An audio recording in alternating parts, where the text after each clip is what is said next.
नमस्कार, सुजस की इस विशेष रिपोर्ट में आप सभी का स्वागत है। मैं हूं आपके साथ आरती शर्मा। आज इस खास रिपोर्ट में हम बात करेंगे प्रदेश की महिलाओं के बारे में। मुख्यमंत्री श्री भजनलाल शर्मा के नेतृत्व में राज्य सरकार प्रदेश की महिलाओं और बेटियों को सशक्त और आत्मनिर्भर बनाने के लिए निरंतर कार्य कर रही है। भजनलाल सरकार द्वारा ग्रामीण क्षेत्रों में सशक्त नारी समृद्ध गांव थीम पर महिलाओं को समृद्ध बनाया जा रहा है। जहां नारी जागरूक होगी तो पूरा परिवार जागरूक हो जाएगा और वह गांव समृद्ध बन जाएगा। राज्य सरकार द्वारा ग्रामीण क्षेत्र की महिलाओं को जागरूक करने के लिए बार बार विभिन्न तरीकों से कार्यक्रम किए जाते हैं, जो सरकार की एक बहुत अच्छी पहल है। कालिका पेट्रोलिंग टीम की सदस्य श्रीमती गजू चौधरी ने बताया कि मुख्यमंत्री श्री भजनलाल शर्मा के नेतृत्व में राज्य सरकार की ओर से महिलाओं को सुरक्षा एवं कानून व्यवस्था को मजबूत करने के लिए बाड़मेर में गठित की गई पुलिस की कालिका पेट्रोलिंग टीम मंचलों पर कहर बरपा रही है। कालिका पेट्रोलिंग टीम के चलते स्कूल, कॉलेज व कोचिंग जाने वाली बालिकाएं व महिलाएं अब अपने आप को सुरक्षित महसूस कर रही हैं।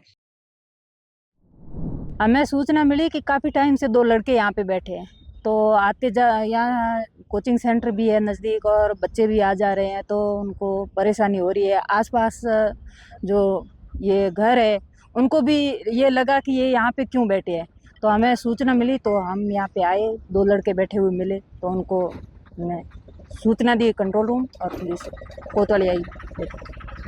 मुख्यमंत्री श्री भजनलाल शर्मा के नेतृत्व में राज्य सरकार ने प्रदेश में शुरू की कालिका पेट्रोलिंग टीम का उद्देश्य महिलाओं और बच्चों के खिलाफ अपराधों से निपटने के लिए है। राज्य सरकार की इस पहल से प्रदेश में महिलाओं पर हो रहे अपराधों पर अंकुश लगेगा। मुख्यमंत्री श्री भजनलाल शर्मा के नेतृत्व में राज्य सरकार प्रदेश के हर बच्चे को बेहतर शिक्षा देने के लिए संकल्पबद्ध होकर कार्य कर रही है। भजनलाल सरकार ने प्रदेश में कई योजनाएं चलाकर शिक्षा को बढ़ावा दिया है। मुख्यमंत्री श्री भजनलाल शर्मा के नेतृत्व में राज्य सरकार शिक्षा जगत को बदलने के लिए भरपूर प्रयासरत नजर आ रही है। भजनलाल शर्मा सरकार शिक्षा को जमीनी स्तर पर सशक्त बनाने की दिशा में उल्लेखनीय कदम उठा रही है। राज्य सरकार का संकल्प है कि कोई भी बच्चा शिक्षा से वंचित नहीं रहे।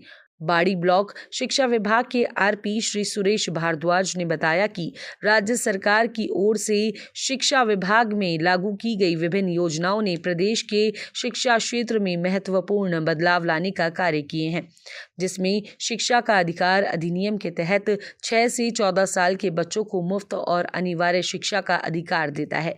इससे स्कूलों में नामांकन बढ़ा है। विशेष रूप से वंचित वर्गों के बच्चों के साथ ही बालिका शिक्षा प्रोत्साहन योजना के तहत विशेष रूप से बालिकाओं के लिए छात्रवृत्ति और अन्य प्रोत्साहनों का प्रावधान किया गया है। इससे बालिका शिक्षा को बढ़ावा मिला है और कक्षा में लड़कियों की संख्या में वृद्धि हुई है। इसके साथ साथ विद्यालयों में स्मार्ट क्लासरूम्स और ऑनलाइन पाठ्यक्रमों का उपयोग करके डिजिटल शिक्षा को बढ़ावा दिया गया है। छात्रों को आधुनिक तकनीक के माध्यम से शिक्षा प्राप्त करने का अवसर मिला है, जिससे उनकी सीखने की क्षमता में वृद्धि हुई है। इसके अलावा स्कॉलरशिप और वित्तीय सहायता के अनुरूप आर्थिक रूप से कमजोर छात्रों के लिए विभिन्न स्कॉलरशिप योजनाएं बनाई गई हैं। इन योजनाओं के माध्यम से भजनलाल सरकार ने राजस्थान में शिक्षा का स्तर सुधारने व शिक्षा की पहुंच बढ़ाने और सभी वर्गों के बच्चों को अवसर प्रदान करने की दिशा में महत्वपूर्ण प्रयास किए हैं। इन पहलों का सकारात्मक प्रतिफल स्थानीय समुदायों में शिक्षा के प्रति जागरूकता और उत्साह बढ़ाने में सहयोगी साबित हो रहा है। वर्तमान में राजस्थान सरकार द्वारा शिक्षा विभाग में विभिन्न लाभकारी योजनाएं चला रखी हैं, जिनसे हमारे ग्रामीण क्षेत्र के कमजोर वर्ग के और तमाम तरह के जो विद्यार्थी हैं, अभिभावक हैं, उनको सीधा सीधा फायदा मिल रहा है। राज्य सरकार द्वारा सरकारी विद्यालयों में कक्षा 1 से 8 तक के बच्चों को निःशुल्क पाठ्य पुस्तकें दी जा रही हैं। उपचारात्मक शिक्षण के अंतर्गत वर्ग बुकों का वितरण किया जा रहा है, जो शिक्षा में के गुणात्मक सुधार में बहुत अच्छी साबित हो रही हैं।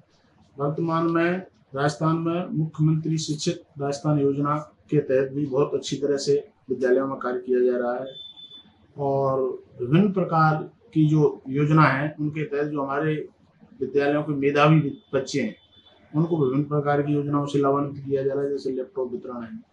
तो इस तरह से सरकारी विद्यालयों में इनका प्रभाव भी अच्छा पड़ रहा है और नामांकन भी बढ़ रहा है और बालिका शिक्षा के क्षेत्र में भी बहुत सारा काम सरकार द्वारा किए जा रहे हैं। विभिन्न प्रकार की प्रोत्साहन योजनाएं हैं जो संचालित की जा रही हैं, जिनसे सीधा सीधा बालिकाओं को फायदा हो रहा है।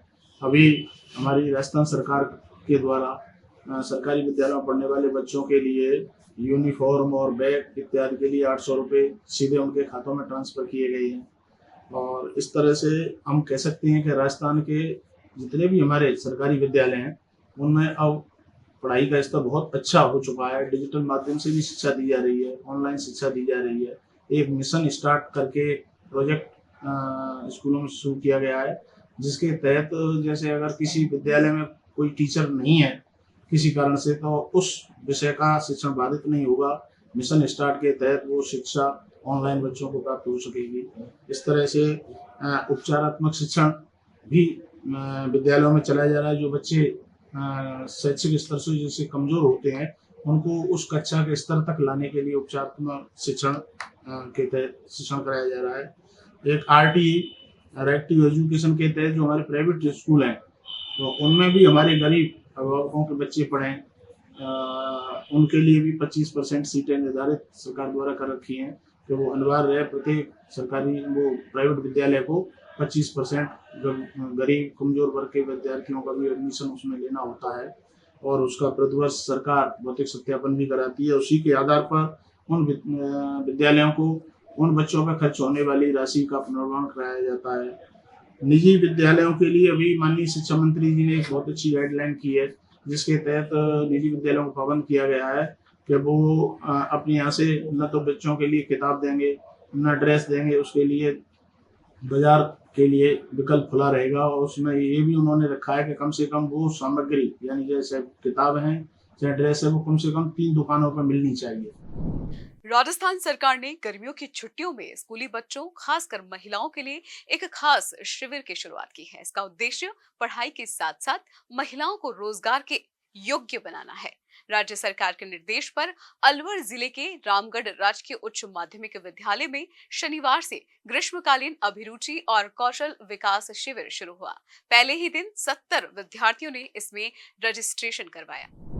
इस शिविर की इंचार्ज व्याख्याता श्री शौकीन खान ने बताया कि राज्य सरकार के आदेशानुसार ग्रीष्मकालीन अभिरुचि एवं कौशल विकास शिविर 17 मई से 30 जून तक लगाया जा रहा है। सरकार के उद्देश्य है कि ग्रीष्मकालीन छुट्टी में विद्यार्थियों के साथ साथ महिलाओं को भी computer, beautician, English spoken, flower making और उद्योग कार्य पर प्रशिक्षण दिया जा रहा है। शिविर के पहले दिन विद्यार्थियों को सिलाई मशीन, मेहंदी और डांस का प्रशिक्षण दिया गया। श्रीमती जसवीर कौर ने विद्यार्थियों को सिलाई की ट्रेनिंग दी, वहीं अंजलि ने बच्चों को नृत्य की ट्रेनिंग दी, वहीं श्रीमती बबीता रानी ने महिलाओं को मेहंदी और ब्यूटी पार्लर की ट्रेनिंग दी। ये ग्रीष्मकालीन लघु उद्योग प्रशिक्षण और अभिनव विकास शिविर के नाम से शिविर संचालित किया जा रहा है। ये शिविर 17 मई 2025 से 30 जून 2025 तक 45 दिवस का शिविर होगा और इसमें विभिन्न प्रकार के लगभग 11 कोर्स बच्चों को सीखने को मिलेंगे। क्या मकसद है गवर्नमेंट? सर, इसका उद्देश्य है कि ग्रीष्मकाल में बच्चे घर रह के घर के नज़दीकतम केंद्र पर जाकर अपनी अभिरुचि के कुछ कोर्स सीख सकें और कुछ कोर्स ऐसे भी हैं जिनको बच्चियां सीख के स्वरोजगार भी प्राप्त कर सकेंगी।